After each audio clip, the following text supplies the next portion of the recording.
Salutations, hey. So, bar's open. As you guys see, I don't have a light bulb yet for this signal, but I'm going to get some replacements soon. So, bar's open. What have we got? We got some nuts. Got that. We got our dartboard.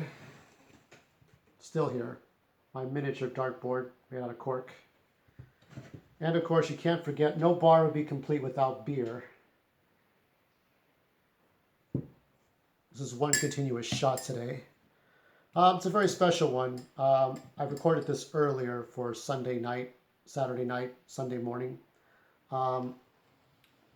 So this is number 7, I think, of True Force Loneliness Sunday. I wanted to record this because I felt that it was necessary for the sake of some recent events. So my family is coming over to visit Monday, hopefully. They're going to drop by Los Angeles on Friday, hang around Saturday, Sunday. It seems that my oldest sister's, I guess it's still her stepdaughter, even though she divorced her husband a decade ago, or more than a decade ago. Her stepdaughter, Filipino, she's Mexican, and her stepdaughter is Filipino. So the stepdaughter is just had a baby. The only problem with that is that her stepdaughter is about 1 year younger than me. I will be 42, and she will be 41. So what do I say to that? I guess it doesn't take much to know what a woman would tell you if she has a baby at 40 years old. You can kind of guess the answer. All I can hope for, and no knock to the kid, is that she took good care of herself. She didn't drink. She didn't party hard. She didn't take narcotics. She didn't smoke. I hope. Because if she did those things, that baby's fucked up. I'm just telling you now. Just being honest. Being honest. Other than that, I hope she knows what the fuck she's doing, because most people in this family don't know at all. My sister married in 1994. I was 16. The stepdaughter was 15. There were a lot of problems with the stepkids, bratty, psychologically damaged, mentally damaged. The brother-in-law, who's no longer a brother-in-law, the Filipino kids, they had a falling out with the mother of the children, the first wife, and so she went insane for whatever reason. And my sister married the husband, I guess when she was almost 30. And then, so the 3 kids were teenagers to 20. So they were all like, quote unquote, millennial age, even though it was the 90s. One of the 3 kids had mental issues and checked into a hospital, an institution. The other one wanted to get married, wanted a $40,000 hotel, 4-star experience, Disneyland. Women think of the great ceremonies and shit. They never think of the responsibilities. Women in general, they want to get married. They want to get married at 19, 20, 21, so they can go to the other girls and say, fuck you, fuck you. Look at what I did. See, fuck you, I got married. And then, when all that's disappeared, guess who's at the butt of the joke? You, the husband, and then the kids, right? So, we do cover women on this show, but not too often. But True Force Loneliness deals with being alone in general, not having regular relationships with people. Internet relationships, virtual relationships, online multiplayer, deathmatch, chats on mic doesn't count. You need to have physical interactions with people. Your friends, your relatives, kids, girlfriends, boyfriends if you're gay. That's what it's really about. But the women in this family have really fucked things up. And I say this now because, got some dirt. Sorry, I noticed little things. They're coming to visit, and to me that's kind of fucked up, but what can you do? You can't expect a lot now, can you? I'm nervous. I'm on edge right now. I was very unhappy to hear my mom just sprang this news on me. Now, most people would say, why don't you just get up and leave? Now, keep in mind, what I've been doing recently is saving all the money my family ever gives me. I've been saving it. I bought one video game, and it was Dragon's Quest 7 for the 3DS. I could have bought the new one, but I'm not a Dragon's Quest fan, and I like the premise to 7 where you're discovering islands and you're traveling through time back and forth. I thought that was really cool. So I saved up, it was like $30, and I'm saving the rest and putting it towards my destination in the case my mom dies. Okay? Because I don't want my sisters taking care of me. And in that case, I wrote an email to one of the homeless services in the sort of in the state that I would go to, one of the United States. And they said that they can help me, but for right now, it would be volunteering and not pay to work. There may be paid volunteer services down the road. So, I mean, this is just hypothetical email talk because I really need to know what to do next. And when I do go to them, I'm going to be at my wits. I'm going to discontinue my phone or switch my phone number to another phone and take my favorite phone, the phone that I'm using to record these videos. I'm taking this phone with me without a phone number attached to it and use it for Wi-Fi and then use my tablet and other devices when that day comes. My mom is still in good health. I'm still volunteering at my library. I'm always looking for other volunteer efforts, and I'm going back to writing my stories. That's my life. But my family has fucked with me for a long time. Now, if you go back to one of the True Force Loneliness, My Life Story in 7 links, go back to that one. And I want you to listen to all 7 links, the Tom Likas ones, the Joe Rogan ones, what my life was like, what would be like through those. It doesn't tell you exactly what my story is, but it does tell you. I went through abuse. Indeed, I did. Now, some things I did as a kid was my fault. I was a brat. I misbehaved a lot, but a lot of that was on my parents. I remember my memories can go back as when my aunt tried to hit me. Either she tried to hit me or she did hit me when I was 2 or 3 years old. Things are like a dream. You have dreams and you wake up, you can barely remember them. But that's the same kind of memories when you're a child. They're like dreams. You kind of remember things. And from the early 80s, I can kind of remember things. Maybe as far back as 83 or 82, 1982. Anything before 82 is a little hazy. And I was 4 years old then. Okay? So that's a long memory. People who are older who are watching this right now say, oh yeah, I remember 82, kind of. But hey, I was little. I was la la la la la, la la la, try to remember things at that point. But there was abuse. I remember my dad being angry at my 3 sisters. My oldest sister, the one I just told you in the beginning, was crying, was on her knees, screaming her head off, like she didn't do anything wrong. My other 2 sisters were cleaning up the floor in the living room, sweeping, dustpan. My dad was angry, storming about the house, like he drank and he smoked and he was pissed off. There were a lot of stories my mom told me about this family, about the way my dad was physically abusive. I do believe, and this is my conjecture, that if my dad ever hit my mom, he did it at least once, and that was when they had a disagreement, before any of us were born. And if my dad had a temperament and a drinking problem, you better bet your ass that he at least took a swing at my mom. My mom said he never hit us. I don't completely believe that. People say, oh, well, if somebody hits somebody, they hit them all the time. That's not true. Bernie Mac, a famous comedian called Bernie Mac, he hit his wife. And then he got help and things were fine, according to him, according to his autobiography, You May Never Cry Again. Read that book, You May Never Cry Again. There's an audio book. You can do both, because it's pretty good. They're both pretty good, especially the gangster stories. That's only in the book. But every time they come and visit me, I feel like my soul is going to get ripped out of my body. I told a girl once, and I've said this before when I did the MGTOW walk on one of my scoot runs on the bike trail. A man can rape your body, but a family can rape your soul. Tell you you're stupid and you don't matter. Which is worse to a female? To any females who are watching this, is it worse for a man to rape you bodily, because I can only imagine the horror you would have to go through. I can't pretend to know, but you'd feel less than human. And the only hope is to have friends and family who care about you and love you, and get you on self-defense classes. If you're doing drugs, get you off drugs, get you back on track, because it's not easy.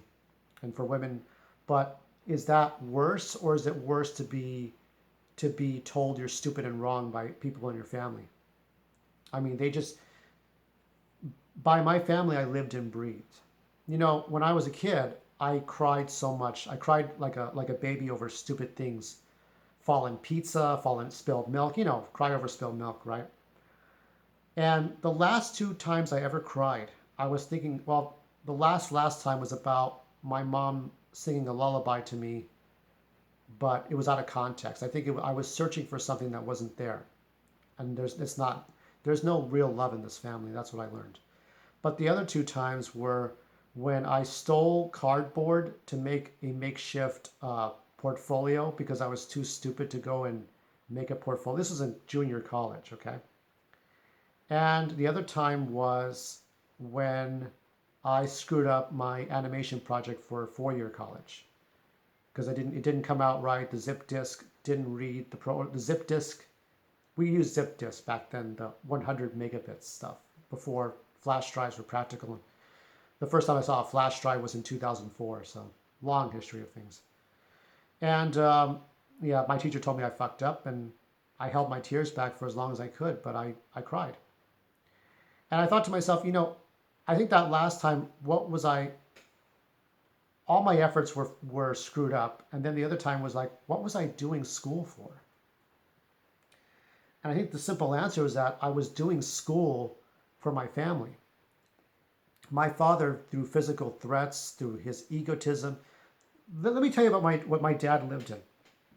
My dad lived in history books and 1930s, 1940s, 1950s movies. He lived through history like Egyptian and his guns. He had a collection of guns: Colts, Smith and Wessons, Rugers, Winchesters, rifles. He had an army of guns that if our Cholo neighbors had found out about them, they would have robbed him and started a war outside in the street.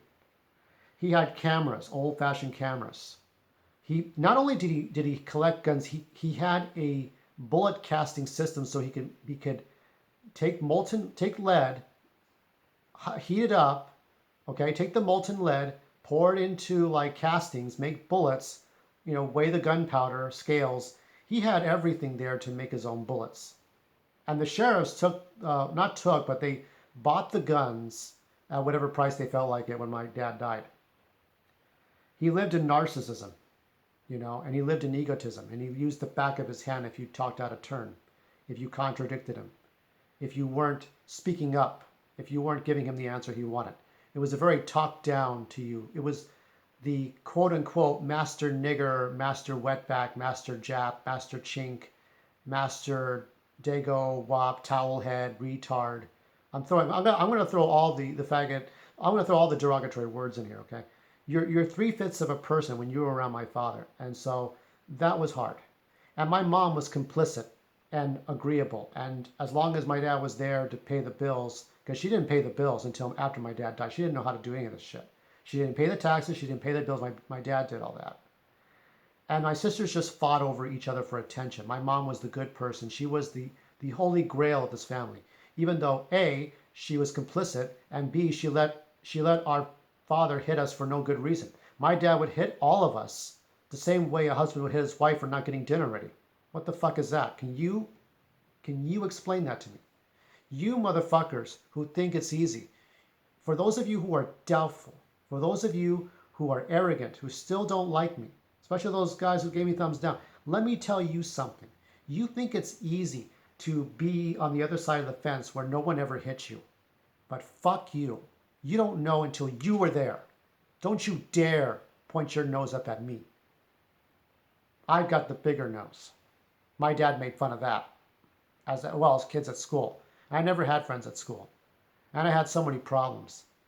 And these days, my mom and my sister and my other sister would just talk down. Even my cousins, they're all in. My mom, my oldest sister, my oldest cousin, female cousin, and my aunt are all together and talking down to the rest of this family, either through religious means, because my aunt and her daughter, uh, my uh, my cousin who has the stage 4 cancer, who's now in her, they're both in their 50s. My sister and my cousin in their 50s, and my aunt and my mom are in their early to late 70s, mid to late 70s. They still think they know everything, and they don't. You don't. And I cannot do these dinners and breakfasts and lunches anymore. Go back, go scroll through my videos. You'll see the one where I'm like this. That's the thumbnail like this, and then the follow up where I got my Optimus Prime. I'm telling you, I just couldn't do those dinners anymore. The Thanksgiving one was a joke. I really hated going. The loud talk. Oh, how's it going? How you doing? Yeah, that one. So they're coming to see me. I really don't want to talk to them. I really have nothing more to say. I kept thinking about my destination, where I want to go. Where I want to go when I leave this house. I will leave a note. Whatever's here gets taken to storage, or it gets sold, or it gets destroyed. I don't care. I will take what belongings I can. I will leave, and I will start over. With my diplomas with me, with whatever I am physically allowed to take. But it's my right. 40, 41, 42, however old I'll be when my mom goes. You know what? I've done everything that I was supposed to do, threatened to do, forced to do. And it's just, I think it's time for me to move on. It's time for, you know. So I'm saying this now, but my mom's still okay. She hasn't taken an ill for the worst. She hasn't fallen. She hasn't gotten really, really sick or anything like that. She's well enough to write me, so she's well enough to argue with me and stuff. So, but I'm not afraid. One of the three, I told you, three main reasons I am here is, one is because I like my volunteer efforts. I've kept this volunteer efforts for almost a year.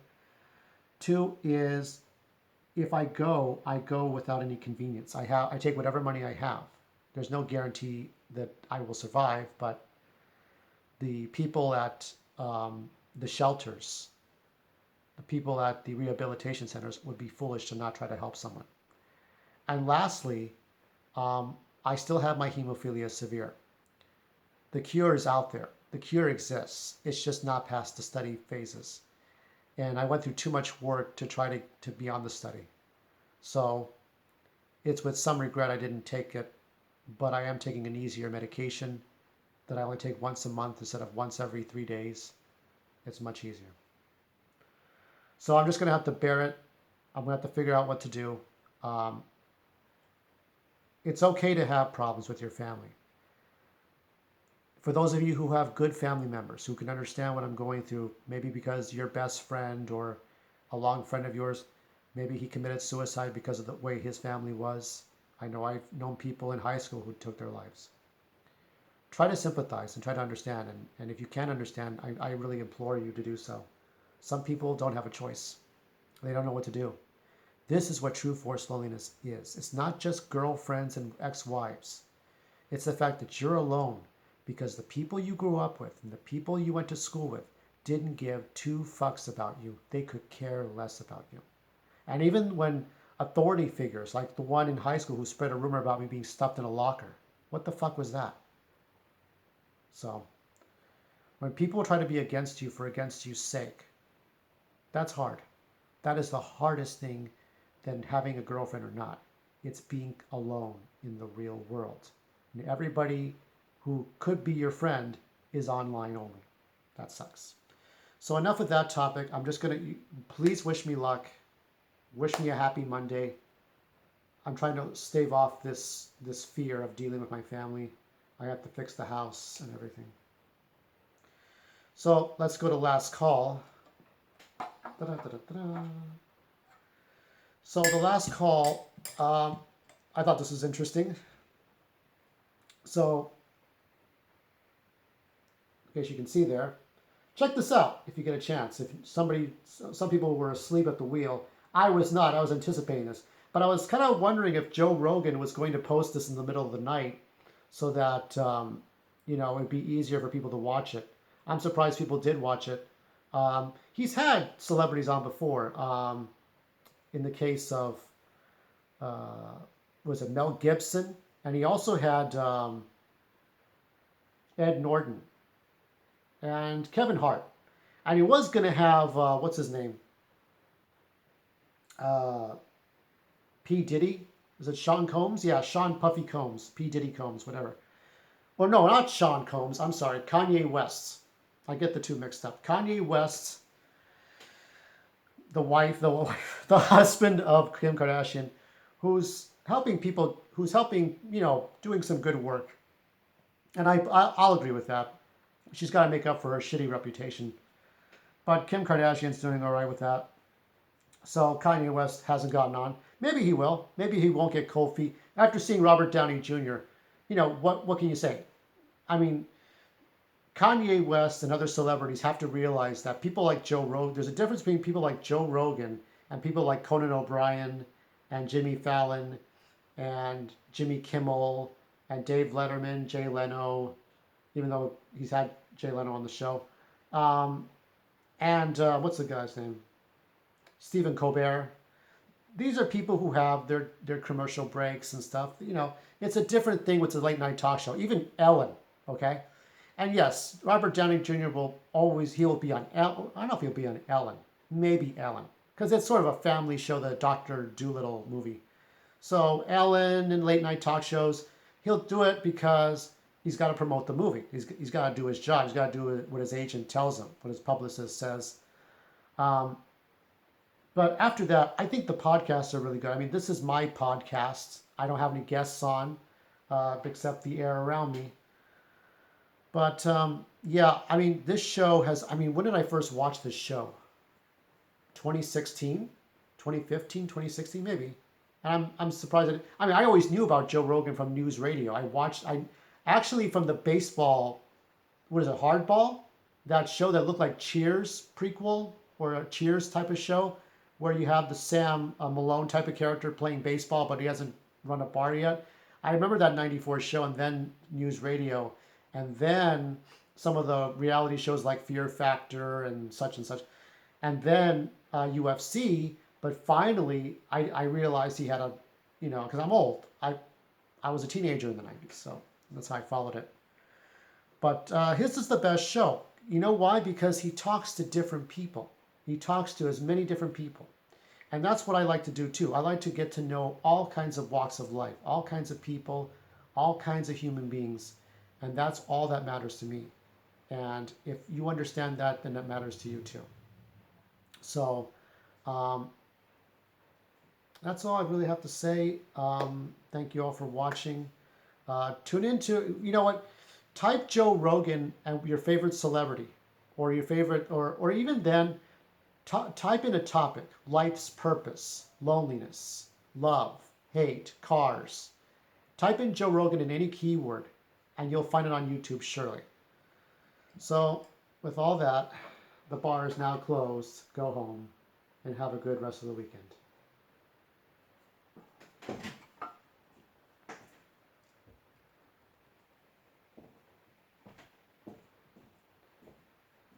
Goodbye.